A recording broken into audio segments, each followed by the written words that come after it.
Hello friend, I am doctor Harshad Rawal MD homeopaths और मेरी channel में आपका स्वागत है। मित्रों आज हम एक चर्चा करेंगे कॉमन कोल्ड के बारे में, जिसको हम हिंदी में सर्दी बोलते हैं या जुखाम बोलते हैं। ऐसे तो बोला जाता है कि जो सर्दी की दवा नहीं करो तो सर्दी 3 दिन में मिट जाता है और दवा करो तो लंबा चलता है, पर अभी नहीं है। पहले लोगों को इम्यूनिटी अच्छा था, तो ये सामान्य जो कोल्ड एंड कफ रहता था तो 2-3 दिन आप कुछ ठीक किया, खाना नहीं खाया, थोड़ा एक्सरसाइज किया तो ये ठीक हो जाता था।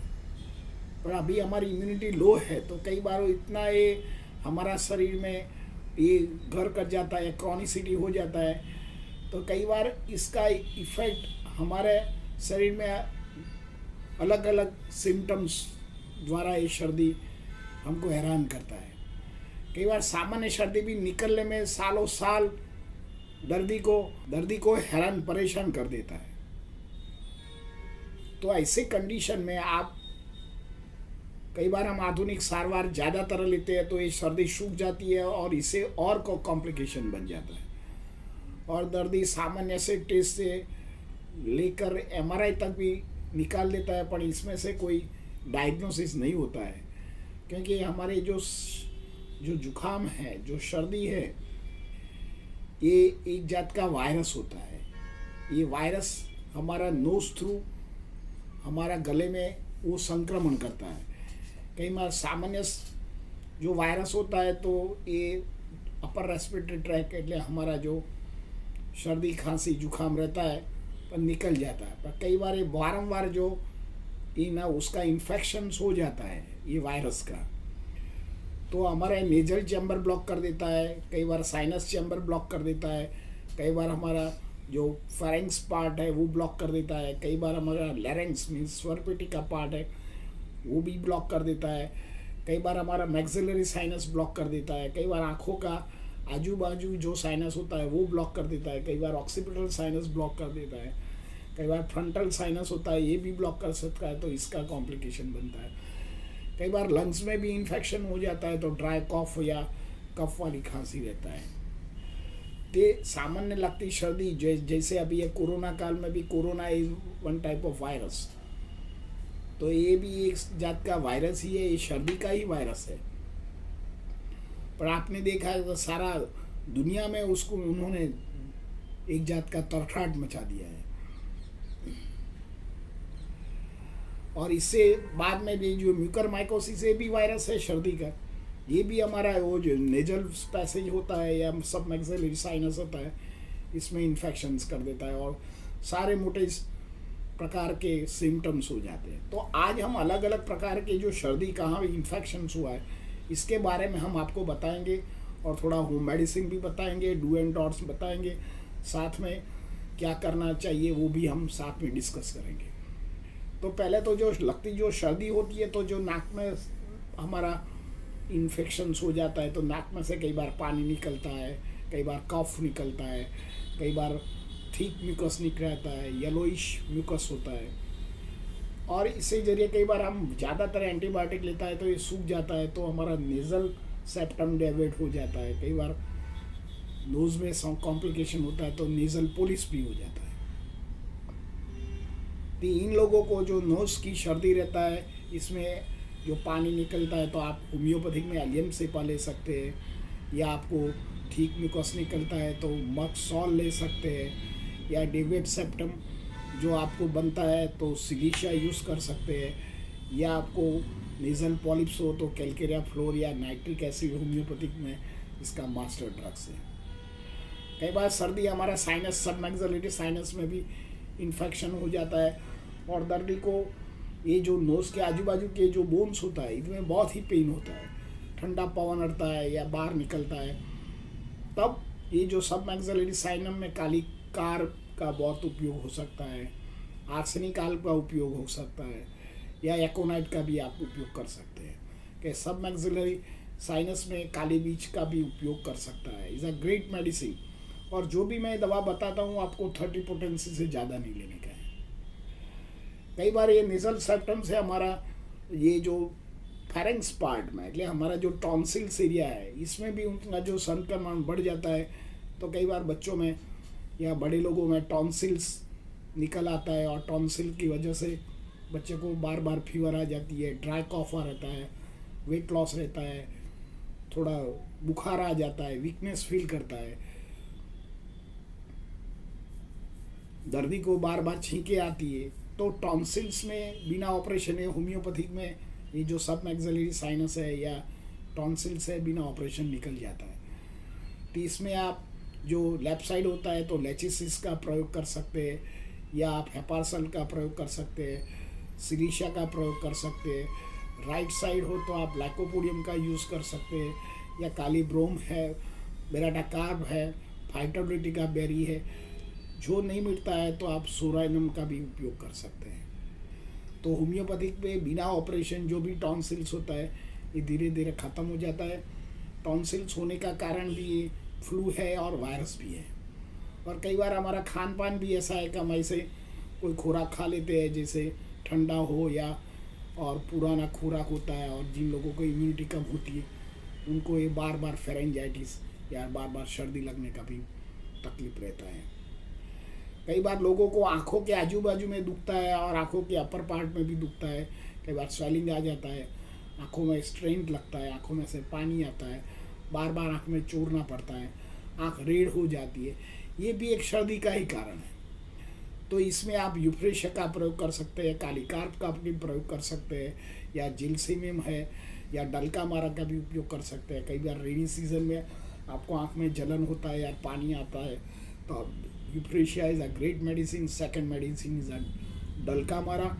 तो ये दवा का दोनों का आपको उपयोग करना चाहिए। कई बार हमारा ऑक्सीपिटल एरिया में पीछे भाग में कई बार सर्दी हो जाती है तो दर्दी को पीछे ही दुखता है, ये ऑक्सीपिटल रीजन बोलते हैं। तो ऑक्सीपिटल साइनस होता है, तो इसमें जेलसिमियम दवा का उपयोग करना चाहिए, बिराडोना का उपयोग करना चाहिए। Homeopathy is a great medicine, इसकी कोई साइड इफेक्ट नहीं है।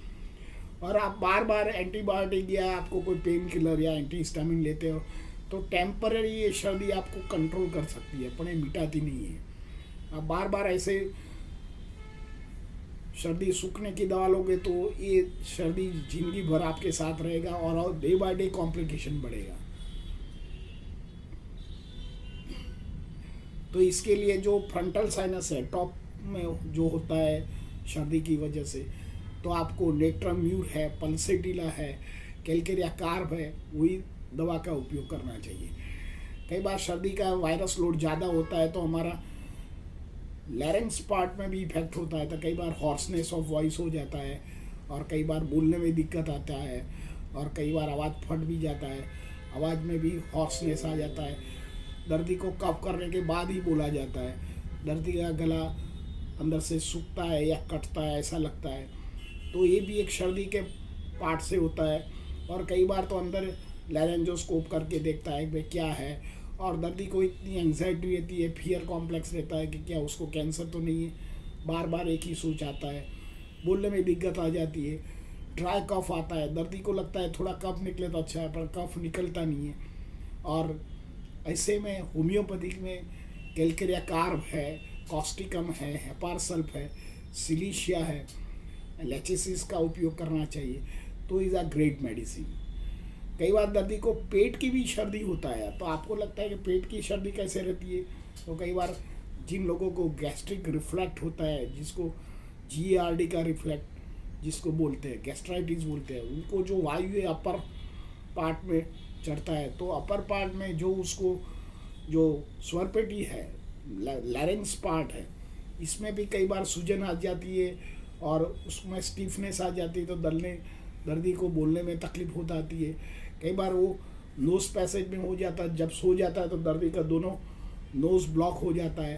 तभी कंडीशन में आप नक्सवामी का या कार्बोविच का भी प्रयोग कर सकते हैं। और जिन लोगों को गैस्ट्रिक रिफ्लक्स के कारण ये जो सर्दी या फेरेंजाइटिस रहता है गैस्ट्रिक म्यूकोस का कारण, तो काली कार्ब एंड कार्बोविच का भी उपयोग कर सकते हैं। साथ में एकोनाइट इज अ वर्क वेल, जो बोलने में दिक्कत रहती है तो आप एकोनाइट का भी उपयोग कर सकते हैं। साथ में सिलिशिया भी ले सकते हैं। सिलिशिया लेने से कई बार दर्दी को जो जमा हुई सर्दी है, ये सिलिशिया नेट्राम्यूर ऑल्टरनेट लेने से जो सर्दी सूख गई है ये धीरे धीरे बाहर आ जाती है। कई बार हमारा लोअर जो रेस्पिरेटरी इन्फेक्शन है तो दर्दी को सांस लेने में दिक्कत हो जाती है। तो दर्दी को एलर्जिक राइनाइटिस और एलर्जिक ब्रोंकियल अस्थमा हो जाता है। कई बार दर्दी को अस्थमा एक सर्दी का ही स्वरूप है।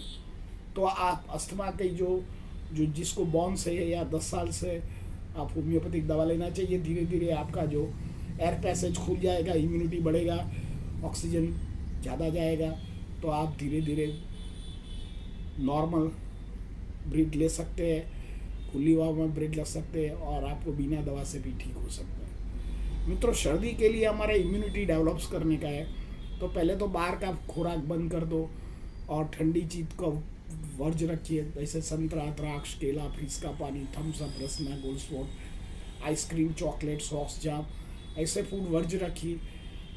और हल्दी वाला दूध लीजिए या हल्दी में घी डाल के भी ले सकते हैं या हल्दी में शक्कर डाल के भी ले सकते हैं। छोटे बच्चे हल्दी नहीं ले सकते तो एक पतासा बोलते हैं जिसको, एक शुगर जैसा आता है, जैसे शादी में लोग वाइट कलर के पतासा गुजराती में हम बोलते हैं, उसको ठंडा करके थोड़ी हल्दी डाल के बच्चों को मुंह में रखाओ जब तक डिज़ोल्व हो जाएगा 1-2 मिनट में। इस हफ्ते तक कराइए तो ये जो गले में उसको खराश आई हो या टॉन्सिल्स हो या गले में उसको दुखता हो तो इससे आराम हो जाता है। ज़्यादा बने इतना तुम्हारा जो रेस्पिरेटरी ट्रैक और गले का पार्ट है उसको हाइजीन रखिए। हाइजीन रखने का कारण क्या है कि जो हम खुराक खाते हैं तो कई बार पार्टिकल हमारे गले में रहता है, तो सोने से पहले और सोने के बाद थोड़ा गुनगुना पानी में सॉल्ट डाल के अच्छी तरह वॉश आउट कीजिए। कई बार हम खाना खाते हैं, ब्रश नहीं करते हैं, तो जो भी पार्टिकल होता है ये हमारा अपर रेस्पिरेटरी ट्रैक में रह जाता है। पर्टिकुलर शुगर्स का वर्ज रखिए। कई बार शुगर पार्टिकल सारा रात पड़ा रहता है तो ये फूल के बड़ा हो जाता है, तो हमारा जो अपर रेस्पिरेटरी ट्रैक चैम्बर है इसमें एक कॉन्स्ट्रिक्टेड आ जाता है, संकुचन आ जाता है, तो बोलने में दिक्कत आती है, ड्राई कफ रहता है और कई बार तो कफ वाली खांसी होता है, कई बार नाक में भी बदबू आती है। तो ऐसे कंडीशन में आप होम्योपैथिक दवा ले सकते हैं। मित्रों, इसके साथ आप रेगुलर वॉक कीजिए या प्राणायाम कीजिए। Kapalbhati is a best thing. Sarvangasana है, हलासन है, पश्चिमोत्तानासन है। योगिक क्रिया से ये हमारी जो सर्दी है ये मिट जाता है। देखो, सर्दी दबाने से नहीं मिटता है। सर्दी को धीरे धीरे दबाओ, धीरे धीरे ऐसे ही दबा लो कि जो तुम्हारा खून या यूरिन वाटे ये सर्दी है वो निकल जाए और आपका हेल्थ स्वस्थ रहे। मित्रों, मेरा ये वीडियो आपको कैसा लगा? अच्छा लगा लाइक कर दीजिए, शेयर कर दीजिए। धन्यवाद। Thank you very much.